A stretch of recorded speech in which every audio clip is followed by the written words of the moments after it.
Priceless ആണ്. 2024 December 29 കൊച്ചിയിലെ ജവഹർലാൽ നെഹ്റു സ്റ്റേഡിയത്തിൽ മൃദംഗനാദം എന്ന പേരിലുള്ള ഒരു ഭരതനാട്യം പരിപാടി നടന്നു. ഏകദേശം 12,000 നർത്തകർ പങ്കെടുത്ത ഈ പരിപാടിക്ക് നടിയും നർത്തകിയുമായ ദിവ്യ ഉണ്ണി നേതൃത്വം നൽകി. ഏറ്റവും വലിയ ഭരതനാട്യ പ്രകടനത്തിന് ഗിന്നസ് ലോക റെക്കോർഡ് നേടുക എന്നതായിരുന്നു ഇവരുടെ ലക്ഷ്യം. പക്ഷേ ഇപ്പൊ കേരളം മുഴുവനും ഇത് ചർച്ചാ വിഷയമായിരിക്കുന്നത് ഇതിൽ അഭിമാനിച്ചുകൊണ്ടല്ല, ഇതിനെ അപമാനപ്പെടുത്തിക്കൊണ്ടാണ്. ഒരു 75% ആൾക്കാരും ഇതിനെക്കുറിച്ച് നല്ലത് പറയുന്നില്ല എന്നുള്ളതാണ് സത്യം. അതിനുണ്ടായ കാരണങ്ങളിലൊന്ന് ഈ പരിപാടിക്കിടയിൽ തൃക്കാക്കര MLA ഉമാ തോമസിന് ഒരു ഗുരുതരമായ അപകടം സംഭവിച്ചു എന്നുള്ളതാണ്. കൊച്ചിയിൽ നടന്ന ഒരു പരിപാടിക്കിടെ സ്റ്റേജിൽ നിന്ന് വീണ് ഉമാ തോമസ് MLAക്ക് പരിക്ക്. MLA ഉടൻ തന്നെ ആശുപത്രിയിലേക്ക് മാറ്റി. ബിനിൽ എന്താണ് കൂടുതൽ വിവരങ്ങൾ കിട്ടുന്ന പുതുതായി? ദിവിഷ്, MLAയുടെ പരിക്ക് അതീവ ഗുരുതരമാണ് എന്നതാണ് ഇപ്പോൾ ആശുപത്രി അധികൃതർ നൽകുന്ന വിവരം. തലയ്ക്ക് ഗുരുതരമായി പരിക്കേറ്റിട്ടുണ്ട്. അതുകൊണ്ട് തന്നെ സ്കാനിംഗ് അടക്കമുള്ള സംവിധാനങ്ങൾ അടിയന്തരമായി എടുത്ത് അതിന് കൂടുതൽ വിദഗ്ധ ഡോക്ടർമാരുടെ പരിശോധനയിലേക്ക് പോകുക എന്നതാണ്.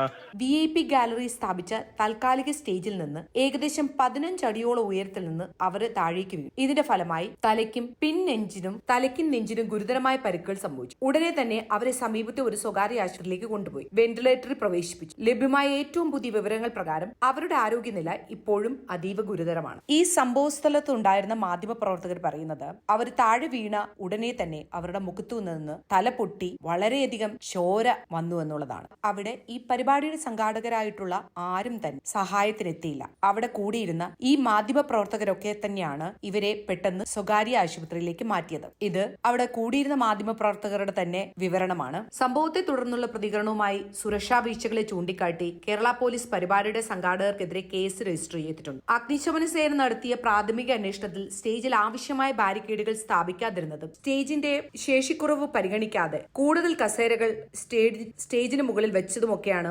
അപകടത്തിന് കാരണമായത്. ഈ ദൗർഭാഗ്യകരമായ സംഭവത്തിനെതിരായി ഇടയ്ക്കുള്ള പ്രതിഷേധങ്ങളെ അവഗണിച്ച് പരിപാടി തുടരാൻ സംഘാടകർ തീരുമാനിച്ചു. ഉമാ തോമസിനെ എടുത്തുകൊണ്ടുപോയ മാധ്യമപ്രവർത്തകർ പറയുന്നത് ആ സമയത്തും, അതായത് അപകടം നടന്ന സമയത്തും അതിനു പിന്നാലെ ഉമാ തോമസിനെ അവിടെ നിന്ന് കൊണ്ടുപോകുമ്പോഴും എല്ലാം സംഘാടകർ പരിപാടി നടത്തിക്കൊണ്ട് തന്നെയിരുന്നു എന്നുള്ളതാണ്. ആങ്കർ സ്റ്റേജിൽ വിളിച്ചു പറയുന്ന ഒരു ശബ്ദവും അവിടെയുള്ള ബഹളങ്ങളും എല്ലാം വ്യക്തമായി മാധ്യമപ്രവർത്തകർ കേട്ടിരുന്നു എന്നാണ്. ഗിന്നസ് വേൾഡ് റെക്കോർഡ് ഉദ്യോഗസ്ഥരുടെ സാന്നിധ്യം കാരണം പരിപാടി റദ്ദാക്കുകയോ മാറ്റിവെക്കുകയോ ചെയ്തില്ല എന്നുള്ളതാണ് സംഘാടകരുടെ വിശദീകരണം. 8 മിനിറ്റ് ദൈർഘ്യമുള്ള പ്രകടനം വിജയകരമായി പൂർത്തിയാക്കി ഏറ്റവും കൂടുതൽ ഭരതനാട്യം നർത്തകർ ഒരേ സമയം നൃത്തം ചെയ്തതിന്റെ ഗിന്നസ് ലോക റെക്കോർഡ് ഈ പരിപാടി നേടിയെടുക്കുകയും ചെയ്തു. 50,000-ലധികം ആളുകൾ പങ്കെടുത്തതായി റിപ്പോർട്ട് ചെയ്ത ഈ പരിപാടി 35,000 പേരെ മാത്രം ഉൾക്കൊള്ളാൻ കഴിയുന്ന സ്റ്റേഡിയത്തിലാണ് നടത്തിയത്. സംഭവത്തിന് ശേഷമുള്ള പ്രതികരണങ്ങളിൽ പരിപാടിയുടെ സംഘാടക സമിതിയെ വിമർശിച്ചുകൊണ്ട് എല്ലാവരും വന്നിരുന്നു. പങ്കെടുക്കുന്ന ചിലര് വലിയ രജിസ്ട്രേഷൻ ഫീസ് അടച്ചതൊക്കെ ഒരു വിഷയമായി അവിടെ ചൂണ്ടിക്കാട്ടിയിരുന്നു.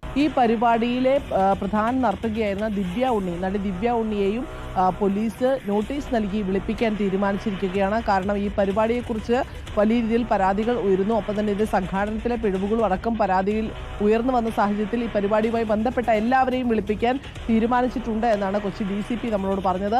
ഇത്രയും ഫീസ് മേടിച്ചിട്ടും വാഗ്ദാനം ചെയ്ത സൗകര്യങ്ങളൊന്നും അവിടെ ഉണ്ടായിരുന്നില്ലെന്നുള്ളതാണ് സത്യം. പരിപാടിയുടെ സമയത്ത് സുരക്ഷാ നടപടികളെ സംബന്ധിച്ചുള്ള ആശങ്കകളും ഉയർന്നിരുന്നു. ഇതൊക്കെ ഈ പരിപാടിയുടെ സംഘാടകരുടെ കഴിവുകേടായിട്ടാണ് അല്ലെങ്കിൽ ഉത്തരവാദിത്തമില്ലായ്മയായിട്ടാണ് കണക്കാക്കപ്പെടുന്നത്. അടുത്തൊരു പ്രശ്നമായി പറയപ്പെടുന്നത് മറ്റുള്ള കലാകാരിമാരുമെല്ലാം 12 മീറ്റർ അകലെ മാറ്റി നിർത്തി ദിവ്യ ഉണ്ണി സ്റ്റേഡിയത്തിന് നടുക്ക് നിന്ന് ഭരതനാട്യം ചെയ്തു എന്നുള്ളതാണ്. പലപ്പോഴും ഈ കൂടിയിരുന്ന 12,000 പേരുടെ വീഡിയോ ദൃശ്യങ്ങൾ പോലും പകർത്തപ്പെട്ടില്ല എന്നുള്ളതാണ് സത്യം. ഇതിൽ കുടുംബമായി വന്നവരുടെ മേലെ കുറച്ചു സമയം ക്യാമറ പോയെങ്കിലും ബാക്കിയുള്ളവരെയെല്ലാം ഒന്ന് ഓടിച്ചുവിട്ട് ക്യാമറ തിരിച്ച് ദിവ്യ ഉണ്ണിയിലേക്ക് തന്നെ വരികയായിരുന്നു. ഒരുമിച്ച് നിന്ന് നൃത്തം ചെയ്തിരുന്നുവെങ്കിൽ അതിൽ അഭിമാനിക്കാൻ വഴിയുണ്ടായിരുന്നുവെന്നും ഗിന്നസ് റെക്കോർഡ് കൊടുത്തവനെ തല്ലണമെന്നുമൊക്കെയാണ് ആൾക്കാർ പറയുന്നത്. ഇതെല്ലാം സ്പോൺസർഷിപ്പിലാണെന്ന് ദിവ്യ ഉണ്ണി പറയുകയുണ്ടായി. കാശ് അങ്ങോട്ട് കൊടുത്തിട്ടാണ് ആൾക്കാര് ഇതിൽ പങ്കെടുത്തിട്ടുള്ളത്. പങ്കെടുക്കാൻ ആവറേജ് 3,500 രൂപയും ഒരു സീറ്റിന് 299 രൂപയുമാണ് ഉണ്ടായിരുന്നത്. പോരാഞ്ഞിട്ട് അവര് പറഞ്ഞ കോസ്റ്റ്യൂമിന് ചെലവ് വേറെ വരും. പ്രസ്തുത ടെക്സ്റ്റൈൽ കമ്പനി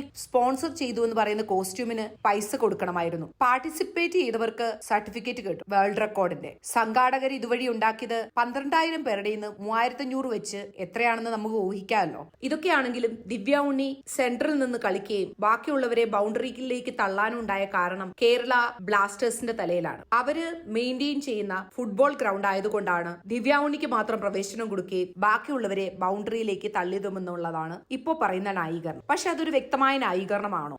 അവർ നൽകുന്ന മറുപടി, ഈ സ്റ്റേജ് നിർമ്മിച്ചവർ നൽകുന്ന മറുപടി, അങ്ങനെ ഒരു ബാരിക്കേഡ് അവിടെ വരികയാണെങ്കിൽ കാഴ്ചയ്ക്ക് മറവുണ്ടാകും, അവിടെ ആ നൃത്ത പരിപാടി കാണാനുള്ള ബുദ്ധിമുട്ടുണ്ടാകുമെന്നൊക്കെയാണ്. പക്ഷെ ഇത്രയും ഉയരത്തിലൊരു സ്റ്റേജ് നിർമ്മിക്കുമ്പോൾ സാമാന്യ മര്യാദയ്ക്ക് ഒരാളൊന്ന് കാല് തെന്നി വീഴുകയോ ഒന്ന് പിടിക്കാനോ എന്തെങ്കിലും ഒന്ന് അവിടെ വേണ്ടതാണ്. അതുപോലും ഇല്ല എന്നുള്ളത് സുരക്ഷാ വീഴ്ച ഉണ്ട് എന്നുള്ളത് കൃത്യമായി മനസ്സിലാകുന്നുണ്ടല്ലേ ഡാനി?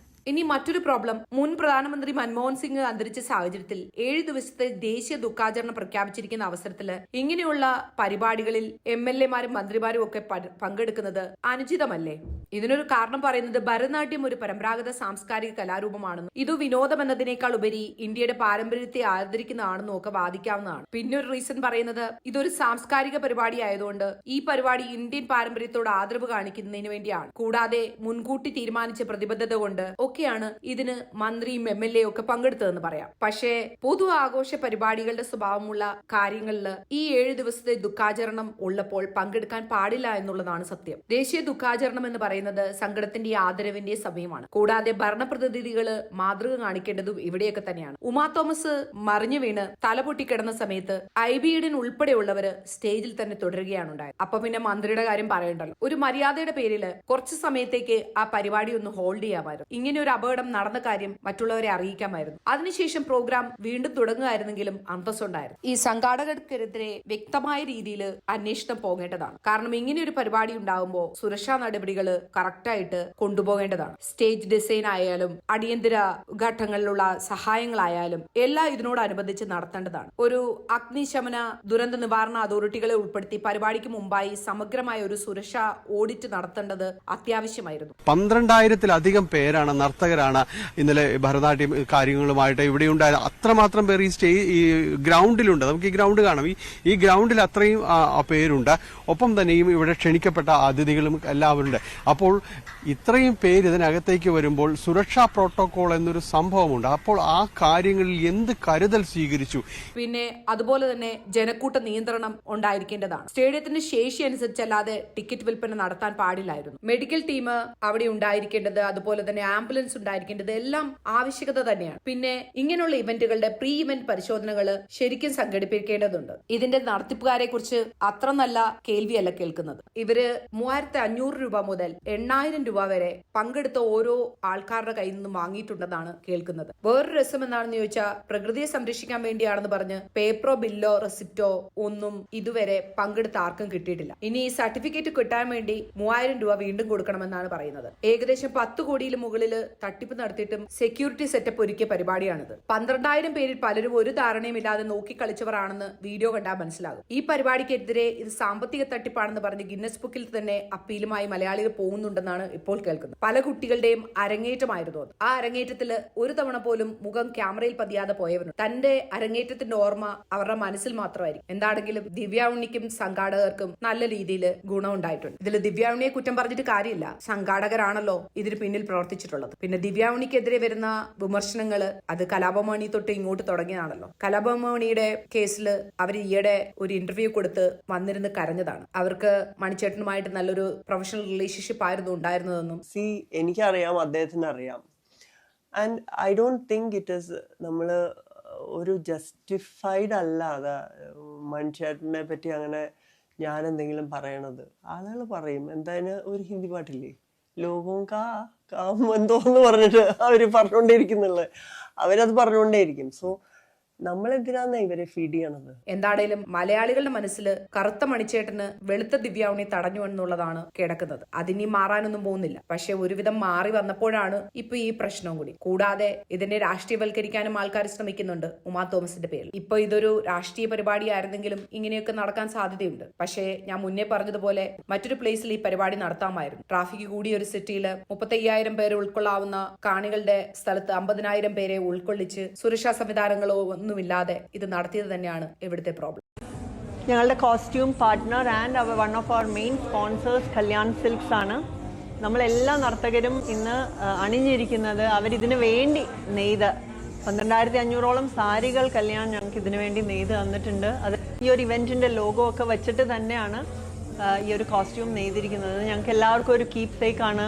ഈ ഇവന്റ് കഴിഞ്ഞും ഇതിനെക്കുറിച്ച് ഓർക്കുവാനായിട്ട് ഞങ്ങൾക്ക് മാത്രം ഉണ്ടാവുന്ന, ഇത് കടകളിൽ എല്ലാവർക്കും വാങ്ങണ അങ്ങനെയല്ല, ഞങ്ങൾക്ക് മൃദംഗനാദത്തിന്റെ പാർട്ടിസിപ്പൻസിനും മാത്രമായിട്ട് ചെയ്തു തന്നതാണ്. ഇപ്പൊ ഏറ്റവും പുതിയ ന്യൂസ് കല്യാൺ സിൽക്സിന്റെ ഒരു വെളിപ്പെടുത്തലാണ്. അവര് പറയുന്നത് മൃദംഗനാദത്തിന്റെ സംഘാടകർ 12,500 സാരികൾ നിർമ്മിച്ചു നൽകുവാനായിട്ടാണ് ഞങ്ങളെ സമീപിക്കുന്നത്. ഈ പരിപാടിക്ക് മാത്രമായി ഡിസൈൻ ചെയ്ത സാരികൾ കുറഞ്ഞ സമയത്തിനുള്ളിൽ നിർമ്മിക്കുകയും സാരി ഒന്നിന് 390 രൂപയ്ക്ക് സംഘാടകർക്ക് യഥാസമയം കൈമാറുകയും ചെയ്തിരുന്നു എന്നാണ്. എന്റെ കുട്ടികൾ പഠിക്കുന്ന സ്കൂളിലെ ടീച്ചറാണ് നമ്മളോട് വിവരം അറിയിക്കുന്നത്.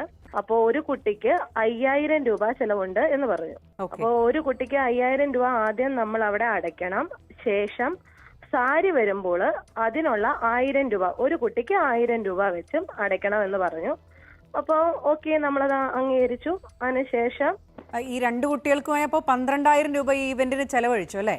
12,000-ന് മേളിലായി. ഈ സ്റ്റിച്ച് ചെയ്ത് കിട്ടുന്നതിനൊക്കെ എക്സ്ട്രാ ആവുമല്ലോ. അതെ അതെ. കല്യാൺ സിൽക്സ് പറയുന്നത് അതുകൊണ്ട് തന്നെ വിവാദങ്ങളിലേക്ക് തങ്ങളുടെ പേര് വലിച്ചിഴക്കരുതെന്നാണ്. സംഘാടകർ പട്ടിന്റെ സാരിയൊക്കെ കൊടുക്കാന്ന് പറഞ്ഞിട്ട് വെറും കോട്ടൺ തുണി കൊണ്ട് തയ്ച്ച സാരിയാണ് കൊടുത്തിരുന്നത്. ഇപ്പോ പുതുതായിട്ടുള്ള ന്യൂസ് എന്ന് പറയുന്നത് നൃത്ത പരിപാടിയുടെ സാമ്പത്തിക സ്രോതസ്സുകൾ അന്വേഷിക്കാൻ പ്രത്യേക സംഘത്തെ നിയോഗിച്ചിട്ടുണ്ടെന്നുള്ളതാണ്. നടി ദിവ്യ ഉണ്ണിയെയും നടൻ സിജു വർഗീസിനെയും ഇതുമായി ബന്ധപ്പെട്ട് ചോദ്യം ചെയ്യുമെന്ന് കൊച്ചി സിറ്റി പോലീസ് കമ്മീഷണർ പറഞ്ഞിട്ടുണ്ട്. ബാക്കി നമുക്ക് കാണാം.